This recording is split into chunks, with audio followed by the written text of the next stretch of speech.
ನಮಸ್ಕಾರ ವೀಕ್ಷಕರು, ಈ ವಿಡಿಯೋದಲ್ಲಿ ಫಾರ್ಮಾ ಸೈನ್ಸ್ ಮತ್ತು ವೆಟರ್ನರಿ ಸೀಟ್ಗಳು ಯಾವ ರೀತಿ ಸಾಫ್ಟ್ವೇರ್ ಮೂಲಕ ಅಲಾಟ್ಮೆಂಟ್ ಆಗುತ್ತೆ ಅನ್ನೋದು ಹೇಳಲು ಹೋಗ್ತಾ ಇದ್ದಾನೆ.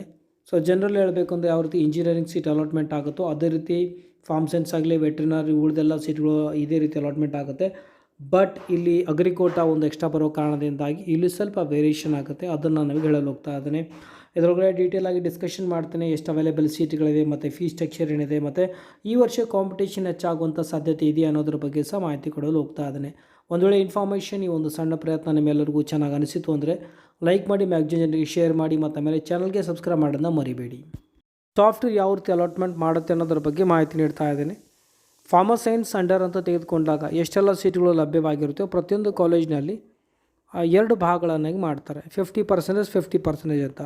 50% ಸೀಟ್ಗಳನ್ನು ಅಗ್ರಿ ಕೋಟಾದ ವಿದ್ಯಾರ್ಥಿಗಳಿಗೆ ಮಾತ್ರ ಕೊಡಲಾಗುತ್ತೆ. ಉಳಿದ 50% ಸೀಟ್ನ ಅಗ್ರಿ ಮತ್ತು ನಾನ್ ಅಗ್ರಿ ಈ 2 ವಿದ್ಯಾರ್ಥಿಗಳಿಗೂ ಸಹ ನೀಡಲಾಗುತ್ತೆ. ಸ್ಕ್ರೀನ್ ಮೇಲೆ ತೋರಿಸ್ತಾ ಇದೆ ನೋಡ್ಬೋದು. ಜನರಲ್ ಸೀಟ್ಸ್ ಅಂತ ಇದೆ 50%. HK ಆಗಲಿ ನಾನ್ HK ಆಗಲಿ ಆತ ಅಗ್ರಿ ಕೋಟಾಗೆ ಬಿಲಾಂಗ್ ಆಗಲಿ ಅಥವಾ ಬಿಲಾಂಗ್ ಆಗದೇ ಇರಲಿ ಎಲ್ಲ ವಿದ್ಯಾರ್ಥಿಗಳು ಈ 50% ಸೀಟ್ಗಳು ಲಭ್ಯವಾಗ್ತವೆ. ಇನ್ನೊಂದು ನೋಡ್ಬೋದು, ಇನ್ನೊಂದು 50% ಕೋಟಾದಡಿಯಲ್ಲಿ ಇಲ್ಲಿ ಸೀಟ್ನ ಅಲ್ಲಿ ರಿಸರ್ವ್ ಮಾಡಲಾಗಿರುತ್ತೆ. ಅಂದರೆ ಕಂಪಲ್ಸರಿ ಆತ ಅಗ್ರಿ ಕೋಟಾಕ್ಕೆ ಎಲಿಜಿಬಲ್ ಆಗಿರಬೇಕು. ಒಂದು ಆತ HK ಆಗಲಿ ನಾನ್ HK ರೀಸನ್ ಆಗಲಿ ಇಬ್ಬರು ಇದಕ್ಕೆ ಎಲಿಜಿಬಲ್ ಆಗಿರ್ತಾರೆ.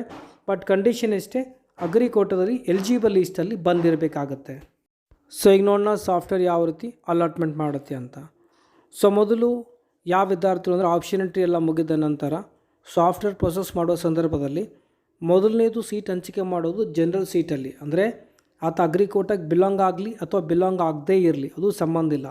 ಮೊದಲು ಸಾಫ್ಟ್ವೇರ್ ಸೀಟ್ನ ಕೊಡೋದೇ ಈ 50% ಜನರಲ್ ಸೀಟ್ಸ್ನ ಪ್ರತಿಯೊಂದು ಕಾಲೇಜಲ್ಲಿರುವಂತಹ ಜನರಲ್ ಸೀಟ್ಸ್ನ ಕೊಡುತ್ತೆ. ಮತ್ತು ಅದರೊಳಗಡೆ HK ಮತ್ತು ನಾನ್ HK ರೀಸನ್ ಅಂತ ಡಿವೈಡ್ ಮಾಡಿರುತ್ತೆ. ನಾನ್ HK ರೀಸನ್ನಲ್ಲಿರುವಂಥ ಸೀಟ್ಗಳನ್ನು HK ಮತ್ತು ನಾನ್ HK ರೀಸನ್ ಇಬ್ಬರು ತೆಗೆದುಕೊಳ್ಬೋದು.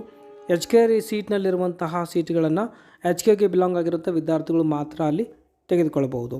ಸೊ ಮೊದಲು ಒಟ್ಟಾಗಿ ಹೇಳಬೇಕು ಅಂತಂದರೆ ಈ ಜನರಲ್ ಏನಿರುತ್ತೆ ಅಂದರೆ ಅಗ್ರಿ ಕೋಟಾ ಇದಕ್ಕೆ ಸಂಬಂಧ ಇರೋದಿಲ್ಲ. ಎಲ್ಲ ಅಗ್ರಿ ಕೋಟಾದಲ್ಲಿ ಬರದೇ ಇರುವಂತಹ ವಿದ್ಯಾರ್ಥಿಗಳು ಮತ್ತು ಬರುವಂಥ ವಿದ್ಯಾರ್ಥಿಗಳು ಇಬ್ಬರೂ ಈ ಒಂದು 50% ಜನರಲ್ ಸೀಟ್ನ ತೆಗೆದುಕೊಳ್ಬೋದು. ಇನ್ನೊಂದು ಈ ಜನರಲ್ ಸೀಟ್ ಅಂತ ಏನೇನು ಮೆನ್ಷನ್ ಮಾಡಿದ್ದೇನೆ 50% ಸೀಟ್ಗಳನ್ನು ಇಲ್ಲಿ ವಿದ್ಯಾರ್ಥಿಗಳಿಗೆ ಮತ್ತೆ ಅಲ್ಲಿ ಕ್ಯಾಟಗರಿ ವೈಸ್ ಡಿವೈಡ್ ಮಾಡಿರ್ತಾರೆ. ನಿಮ್ಮ ಮೆರಿಟ್ ಆಧಾರದ ಮೇಲೆ, ನಿಮ್ಮ ಕ್ಯಾಟಗರಿ ಆಧಾರದ ಮೇಲೆ ಯೂಸಲಿ ಅಲ್ಲಿ ವೇರಿಯೇಷನ್ ಆಗುತ್ತೆ ಕಟ್ ಆಫ್ ಮೇಲೆ. ಸೊ ಯೂಸಲಿ ನಿಮ್ಮ ಮೆರಿಟ್ ಮತ್ತು ಕ್ಯಾಟಗರಿ ಮೇಲೂ ಸಹ ಡಿಪೆಂಡ್ ಆಗಿರುತ್ತೆ. ಆ್ಯಕ್ಚುಲಿ ಈ ಒಂದು ಸಾಫ್ಟ್ವೇರ್ ಬಿಗಿನ್ ಮಾಡಿದಾಗ ಪ್ರೊಸೆಸಿಂಗ್ ಮಾಡುವಾಗ ಮೊದಲು NCC ಮತ್ತು PHನಲ್ಲಿ ಬರುವಂಥ ವಿದ್ಯಾರ್ಥಿಗಳ ಸೀಟ್ ಹಂಚಿಕೆ ಪ್ರಕ್ರಿಯೆ ಮಾಡುತ್ತೆ. ಅದನ್ನು ಇಲ್ಲಿ ಕನ್ಸಿಡರ್ ಮಾಡಿಲ್ಲ, ಯಾಕಂದರೆ ವಿಡಿಯೋನ ಸ್ಪೆಷಲಿ ನಾನೇನಪ್ಪ ಅಂದರೆ ಅಗ್ರಿ ಕೋಟಾ ಸಂಬಂಧಪಟ್ಟಾಗಿ ಮಾಡುವಂಥ ಇಂಟೆನ್ಷನ್ ಇತ್ತು. ಬಟನೇ ಮೊದಲು NCC ಆಗಲಿ ಮತ್ತು PHನಲ್ಲಿ ಮೊದಲೆಲ್ಲ ಏನೊಂದು ಸ್ಪೆಷಲ್ ಕ್ಯಾಟಗರಿ ಮೊದಲು ಕೊಟ್ಬಿಡುತ್ತೆ.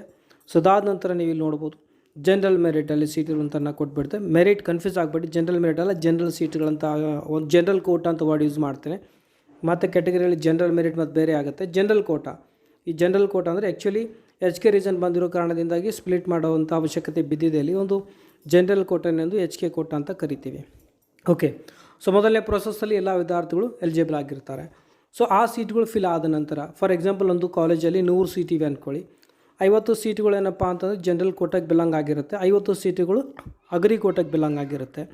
ಸೊ ಯಾವಾಗ ಜನರಲ್ ಕೋಟಾ ಸೀಟುಗಳು ಫಿಲಪ್ ಆದ ನಂತರವೇ ಈ ಒಂದು ಅಗ್ರಿ ಕೋಟಾಕ್ಕೆ ಸಾಫ್ಟ್ವೇರ್ ಮೂವ್ ಆಗುತ್ತೆ. ಅಗ್ರಿ ಕೋಟಾದಲ್ಲಿ ಏನು ಮಾಡ್ತದಪ್ಪ ಅಂದರೆ ವಿದ್ಯಾರ್ಥಿಗಳು ಏನು ಫಾರ್ಮಾ ಸೈನ್ಸ್ ರ್ಯಾಂಕಿಂಗ್ ಏನು ಬಂದಿದೆಯೋ ಅದೇ ರ್ಯಾಂಕಿಂಗ್ನ ಕನ್ಸಿಡರ್ ಮಾಡುತ್ತೆ. ಮೊದಲನೇ ಪಾಯಿಂಟ್.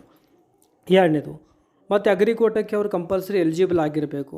ಎರಡನೇದು, ಸೊ 2 ಆಧಾರದ ಮೇಲೆ ನಿಮಗೆ ರ್ಯಾಂಕಿಂಗ್ನ ಕೊಡ್ತಾರೆ. ಒಂದು ವೇಳೆ ಯಾವುದೋ ಒಂದು ವಿದ್ಯಾರ್ಥಿ ರ್ಯಾಂಕಿಂಗ್ 5000 ಬಂದಿದೆ ಅಂದ್ಕೊಳ್ಳಿ, ಆತ ಅಗ್ರಿ ಕೋಟಾಕ್ಕೆ ಬಿಲಾಂಗ್ ಆಗಿಲ್ಲ ಅಂದರೆ ಕನ್ಸಿಡರ್ ಮಾಡೋದಿಲ್ಲ. ಅಥವಾ ಒಂದು ವಿದ್ಯಾರ್ಥಿ ರ್ಯಾಂಕಿಂಗ್ 10,000 ಆದರೆ ಆತ ಅಗ್ರಿ ಕೋಟಾಕ್ಕೆ ಬಿಲಾಂಗ್ ಆದರೆ ಅವನಿಗೆ ಕನ್ಸಿಡರ್ ಮಾಡಿ ಇಲ್ಲಿ ಸೀಟ್ನ ಕೊಡುತ್ತೆ. ಅಗ್ರಿ ಕೋಟಾದ ಅಡಿಯಲ್ಲಿಯೂ ನೀವು ಎಲಿಜಿಬಲ್ ಆಗಿದ್ದರೂ ಸಹ ಇಲ್ಲಿ ಕ್ಯಾಟಗರಿಗೆ ಅನುಗುಣವಾಗಿ ಡಿವೈಡ್ ಮಾಡಲಾಗಿದೆ. ಜನರಲ್ ಮೆರಿಟ್ ಇದೆಯೋ, 2A ಇದೆಯೋ, 2B ಇದೆಯೋ, 3B ಇದೆಯೋ, ಅಥವಾ ಕನ್ನಡ ಮೀಡಿಯಮ್ ಮತ್ತು ರೂರಲ್ ಏನಾದರೂ ಬಿಲಾಂಗ್ ಆಗಿದೆಯಾ ಅದರ ಮೇಲೆ ಸಹ ಡಿಸೈಡ್ ಮಾಡಲಾಗುತ್ತೆ. ಮೊದಲೆಲ್ಲ ಯೂಸಲಿ ಜನರಲ್ ಮೆರಿಟ್ ಇರುವಂಥ ಸೀಟ್ನ ಕೊಡುತ್ತೆ, ಅಲ್ಲಿನೂ ಸಹ ಸೇಮ್ ಜನರಲ್ ಕೋಟಾದಲ್ಲಿಯೂ ಸಹ.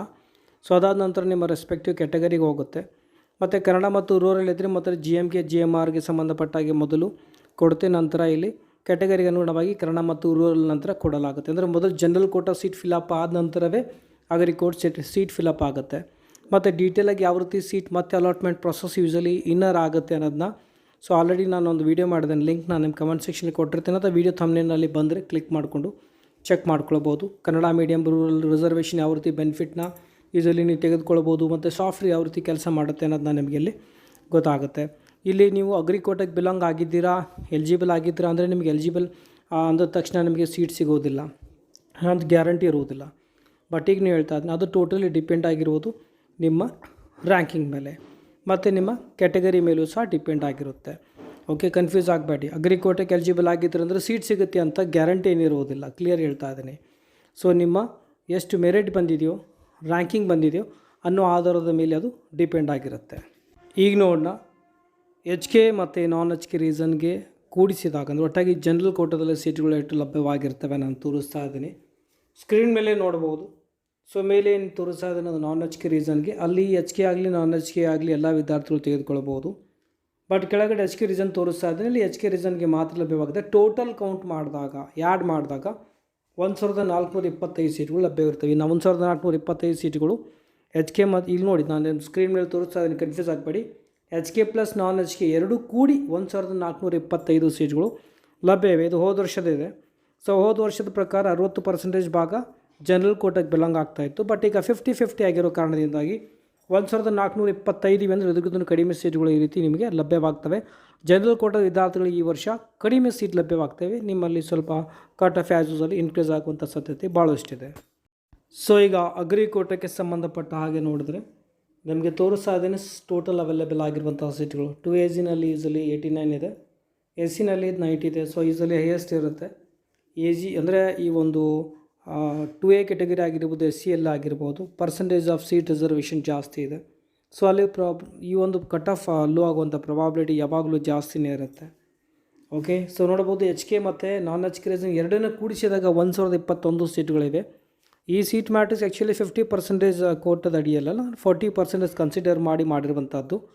ಸೊ ಈ ವರ್ಷದಿಂದ 50% ಇಲ್ಲೇನಪ್ಪ ಅಂದರೆ ಇಂಪ್ಲಿಮೆಂಟ್ ಆಗಿದೆ.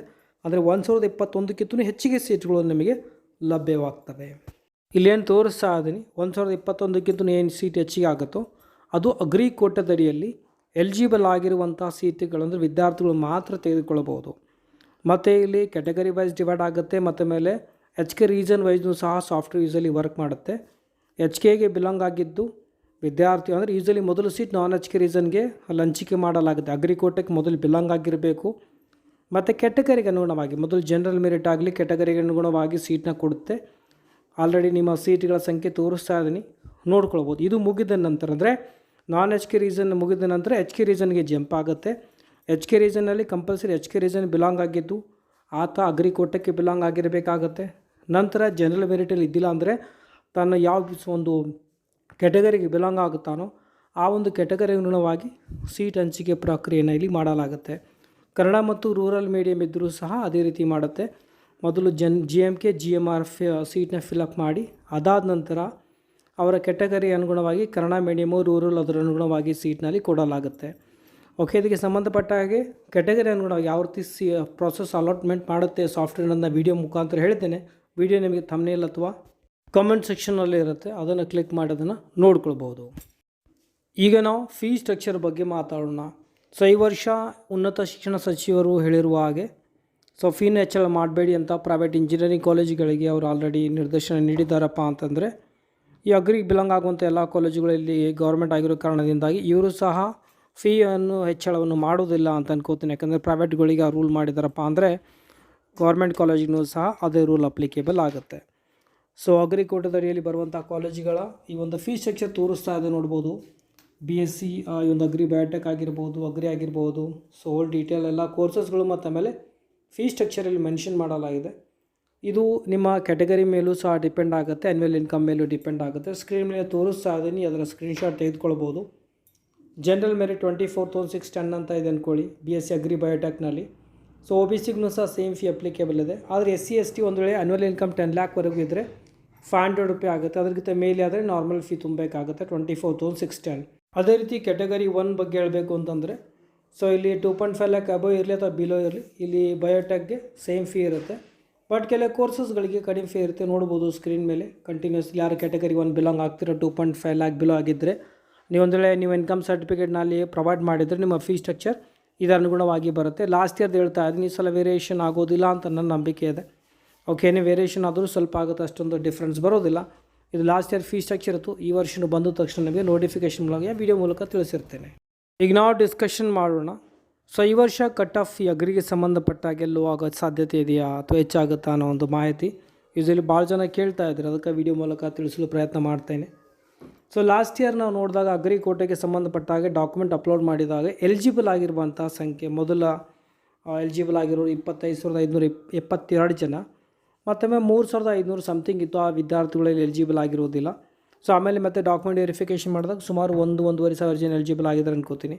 ಸೊ ಟೋಟಲಿ ಓವರಾಲ್ ಹೇಳಬೇಕಂದ್ರೆ ಲಾಸ್ಟ್ ಇಯರ್ ಒಂದು 27,000 ಜನ ಅಗ್ರಿ ಕೋಟದಡಿಯಲ್ಲಿ ಎಲಿಜಿಬಲ್ ಆಗಿರುವಂಥ ವಿದ್ಯಾರ್ಥಿಗಳು. ಆದರೆ ಈ ವರ್ಷ ನೋಡಿದರೆ 13,500 ಸಮಥಿಂಗ್ ಇದೆ. ಸೊ ಅಷ್ಟು ವಿದ್ಯಾರ್ಥಿಗಳು ಮಾತ್ರ ಇದ್ದಾರೆ. ಅಂದರೆ ಈ ವರ್ಷ ಕಾಂಪಿಟೇಟರ್ಸ್ ಕಂಪೇರಿಂಗ್ ಕಡಿಮೆ ಇದೆ. ಬಟ್ ಸಮಸ್ಯೆ ಏನಪ್ಪ ಅಂತಂದರೆ ನಮ್ಮ ಹತ್ರ ಸೀಟುಗಳ ಸಂಖ್ಯೆ ಅಷ್ಟೇ ಇದೆ. ಅಂದರೆ ಅಗ್ರಿ ಕೋಟದಲ್ಲಿ ಸ್ವಲ್ಪ ಸೀಟುಗಳು ಜಾಸ್ತಿ ಇವೆ, ಇಲ್ಲ ಅಂತಿಲ್ಲ. ಬಟ್ ಸೀಟುಗಳು ಟೋಟಲಿ ಓವರಾಲ್ ನಾನು ನೋಡಿದ್ರೆ, ನಾನು ನಿಮಗೆ ಸ್ಕ್ರೀನ್ ಮೇಲೆ ಮೊದಲು ಸಹ ತೋರಿಸಿದ್ದೇನೆ. ಸೊ ಹಾರ್ಡ್ಲಿ 2,000 ಸಮಥಿಂಗ್ ಇರುತ್ತೆ ನಮ್ಮ ಹತ್ರ. ಸೊ ಹಾಗಾಗಿ ಕಾಂಪಿಟೇಷನ್ ಆ್ಯಸ್ ಯೂಸಲ್ ಜಾಸ್ತಿನೇ ಇದೆ. ಸೊ ಹಾಗಾಗಿ ಇಲ್ಲಿ ನಿಮಗೆ ಸೀಟ್ ಸಿಗಬೇಕು ಅಂದರೆ ನಿಮ್ಮ ಕ್ಯಾಟಗರಿ ಆಗಿರ್ಬೋದು, ಅಗ್ರಿ ಕೋಟಾಗೆ ಬಿಲಾಂಗ್ ಆಗಿದ್ದು ಅಥವಾ ಸ್ಪೆಷಲ್ ರಿಸರ್ವೇಷನ್ ಎಷ್ಟು ನಿಮಗೆ ಆ್ಯಡ್ ಆಗುತ್ತೋ ಅಷ್ಟೊಂದು ನಿಮಗೆ ಬೆನಿಫಿಟ್ ಆಗುತ್ತೆ. ಸೊ ಅಗ್ರಿಗೆ ಯೂಸಲಿ ಒಳ್ಳೆಯ ರ್ಯಾಂಕನ್ನು ಪಡೆದಿರುವಂಥ ವಿದ್ಯಾರ್ಥಿಗಳು ಪಡೆದುಕೊಂಡಿರ್ತಾರೆ. ಮತ್ತು ನೀಟಲ್ಲಾಗಲಿ ಅಥವಾ ಬೇರೆ ಕಡೆ ಟ್ರೈ ಮಾಡುವಂಥ ವಿದ್ಯಾರ್ಥಿಗಳು ಸಹ ಪಡ್ಕೊಂಡಿರ್ತಾರೆ. ಕೊನೆ ಸಂದರ್ಭದಲ್ಲಿ ಅಂಥ ವಿದ್ಯಾರ್ಥಿಗಳು ಅಗ್ರಿ ಸಿಕ್ಕಿರುವಂಥ ಸೀಟ್ ಬಿಟ್ಟು ಬೇರೆ ಅವರಿಗೆ ಸಿಕ್ಕಿರುವಂಥ ಕಾಲೇಜಿಗೆ ಹೋದಾಗ, ಲೈಕ್ MBBS ಆಗಲಿ, ಆಯುಷ್ಗೆ ಆಗಿರ್ಬೋದು, ಅಥವಾ NITs ಆಗಲಿ IITsಗೆ ಹೋದಾಗ ಸಿಕ್ಕಿರುವಂಥ ಸೀಟ್ ಕೊನೆ ಸಂದರ್ಭದಲ್ಲಿ ಕ್ಯಾನ್ಸಲ್ ಮಾಡ್ಕೊಂಡು ಹೋಗ್ತಾರೆ. ಅಂಥ ಸೀಟ್ಗಳು ಮಾಪಾಪ್ ರೌಂಡಲ್ಲಿ ಸಿಕ್ಕಾಗ ಈಗ ಅಗ್ರಿ ಕೋಟೆಗೆ ಬಿಲಾಂಗ್ ಆಗಿರುವಂಥವ್ರು ಆಗಲಿ ಅಥವಾ ಆಗದೇ ಇರುವಂಥ ವಿದ್ಯಾರ್ಥಿಗಳು ಹೋಗಿದ್ದರೆ ಅಲ್ಲಿ ಭಾಳಷ್ಟು ಲೋ ಕಾಂಪಿಟೇಷನ್ ಮತ್ತೆ ಲೋ ಆಗುತ್ತೆ. ಯಾಕಂದರೆ ಭಾಳಷ್ಟು ವಿದ್ಯಾರ್ಥಿಗಳು ಅಲ್ಲಿವರೆಗೆ ಹೋಗೋದಿಲ್ಲ. ಸೊ ಆ ಸಂದರ್ಭದಲ್ಲಿ ಸಿಗುವಂಥ ಸಾಧ್ಯತೆ ಇದೆ. ಹೇಳಿದ್ದೀನಿ ಲಾಸ್ಟ್ ಟೈಮ್ 83, 89, 90,000ವರೆಗೂ ಇದ್ದಂಥ ವಿದ್ಯಾರ್ಥಿಗಳಿಗೂ ಈ ಒಂದು ಫಾರ್ಮಸಿಸ್ಟ್ ಅಂಡರ್ ಸೀಟ್ ಸಿಕ್ಕಿರುವಂಥದ್ದು. ಸೊ ಆ್ಯಸ್ ಯೂಸಲಿ ಕಂಪೇರಿಂಗ್ ನೋಡಿದ್ರೆ ಈ ವರ್ಷ ವಿದ್ಯಾರ್ಥಿಗಳು ಅಗ್ರಿ ಕೋಟದಲ್ಲಿ ಬಿಲಾಂಗ್ ಆಗಿರುವಂಥ ಸಂಖ್ಯೆ ಕಡಿಮೆ ಇದೆ. ಸ್ವಲ್ಪ ಹೆಚ್ಚು ಕಡಿಮೆ ಲೋ ಕಟ್ ಆಫ್ ಆಗುವಂಥ ಸ್ವಲ್ಪ ಸಾಧ್ಯತೆ ಇದೆ ಅಂತ ಅನ್ಕೋತೀನಿ. ನೀವೇ ಲಾಸ್ಟ್ ಇಯರ್ ಕಟ್ ಆಫ್ಗಾಗಿ ಮತ್ತು ಡೀಟೇಲ್ ಇನ್ಫಾರ್ಮೇಷನ್ಗಾಗಿ ಸೊ ನಿಮಗೊಂದು ಲಿಂಕ್ ಕೊಟ್ಟಿದ್ದೇನೆ, ಕಮೆಂಟ್ ಸೆಕ್ಷನಲ್ಲಿ ಕ್ಲಿಕ್ ಮಾಡಿ. ಸೊ ಈ ವಿಡಿಯೋ ಥಂಬ್ನೇಲ್ ಏನಿದೆ ಅದೇ ರೀತಿ ಥಂಬ್ನೇಲ್ ಇರುತ್ತೆ. ಆ ಒಂದು ವೆಬ್ಸೈಟ್ ಮೂಲಕ ಕ್ಲಿಕ್ ಮಾಡಿ ಒಂದು ಸಲ ಚೆಕ್ ಮಾಡ್ಕೊಳ್ಳಿ, ಡೌನ್ಲೋಡ್ ಮಾಡ್ಕೊಳ್ಳಿ. ಒಂದೊಳ್ಳೆ ಕಟ್ ಆಫ್ ಅರ್ಥ ಆಗದೇ ಇದ್ದರೆ ಕಮೆಂಟ್ ಸೆಕ್ಷನಲ್ಲಿ ಹಾಕಿ ವಿಡಿಯೋ ಮುಖಾಂತರ ಡೀಟೇಲ್ ಇನ್ಫಾರ್ಮೇಷನ್ ಕೊಡಲು ಪ್ರಯತ್ನ ಮಾಡ್ತೇನೆ. ಸೊ ವಿಡಿಯೋದಲ್ಲಿ ಇಷ್ಟೇ, ಮತ್ತೆ ಸಿಗೋಣ ಮುಂದಿನ ವಿಡಿಯೋದಲ್ಲಿ. ಟೇಕ್ ಕೇರ್, ಬಾಯ್.